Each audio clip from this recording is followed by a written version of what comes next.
ഇതിലിപ്പേ ഈ നിരീശ്വരവാദിക്ക് തക്ബീറല്ലേ എന്ന് പറഞ്ഞ ഈ പറഞ്ഞ കാര്യമുണ്ടല്ലോ, അത് വളരെ നിലവാരം കുറഞ്ഞൊരു അങ്ങേയറ്റ നിലവാരം കുറഞ്ഞൊരു വാദമാണ്.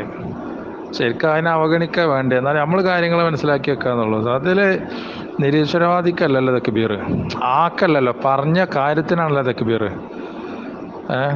ഒരു കാര്യം പറയുമ്പോൾ നമ്മളിപ്പോൾ മറ്റ് സാസുകളാണെങ്കിൽ ചിലപ്പോൾ ഓരോ സാസിനനുസരിച്ചുള്ള പ്രതികരണം ഉണ്ടാകുക. നമ്മളെ സാസുകളിൽ പൊതുവായിട്ട് തക്ബീർ പറയുമ്പോൾ അത് ആ പറഞ്ഞ കാര്യത്തിനോടാണ്. ഇപ്പോൾ നമ്മളെ പണ്ഡിതന്മാർ പ്രസംഗിക്കുമ്പോഴൊക്കെ ചില കാര്യങ്ങൾ പറയുമ്പോൾ ആവേശം ഉണ്ടാകുമ്പോൾ തക്ബീറില്ല, അത്രേ ഉള്ളൂ. അത് ആ നിരീശ്വരവാദികൾ. പിന്നെ ഇതിൽ രസം എന്താണെന്ന് വെച്ചാൽ CPM ഏതെങ്കിലും നേതാക്കന്മാർ സമസ്തൻ്റെ വേദിയിലെത്തുമ്പോൾ ഒരു നിരീശ്വരവാദികളായി മാറും.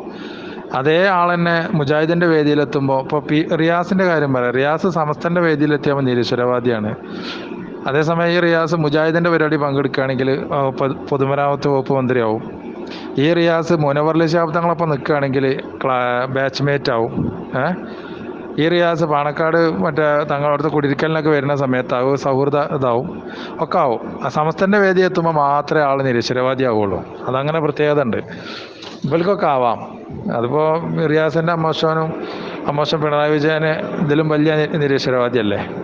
എന്നിട്ട് പിന്നെ ഈ നിരീശ്വരവാദിനെ കൊണ്ടല്ലേ തിരുവനന്തപുരം CH സെൻറ്റർ ഉദ്ഘാടനം ചെയ്യിപ്പിച്ച ലീഗ്. അതും ഐതല്ലിതങ്ങൾ നിൽക്കുന്ന വേദിയിൽ, ഐതല്ലിതങ്ങൾ ഇരിക്കുന്ന വേദിയിൽ ഐതല്ലിതങ്ങളെ കയ്യിനേക്കാൾ ഷറഫ് ഈ നിരീശ്വരവാദിയായ പിണറായിൻ്റെ കൈക്കല്ലേനോ. തിരുവനന്തപുരം CH സെൻറ്റർ ഉദ്ഘാടനിപ്പിച്ച പിണറായിനെ കൊണ്ടല്ലേ. അത് തീർന്നോ? തിരൂര് ശിഹാബ് ഹോസ്പിറ്റലിൽ ഇപ്പോൾ ഒരു കൊല്ലമായിട്ടുള്ളൂ ഉദ്ഘാടനം ചെയ്തിട്ട്. ഇതേ പിണറായിനെ കൊണ്ടല്ലേ ഉദ്ഘാടനം ചെയ്യിപ്പിച്ച്. അപ്പോൾ നിരീശ്വരവാദിയായിട്ടാ.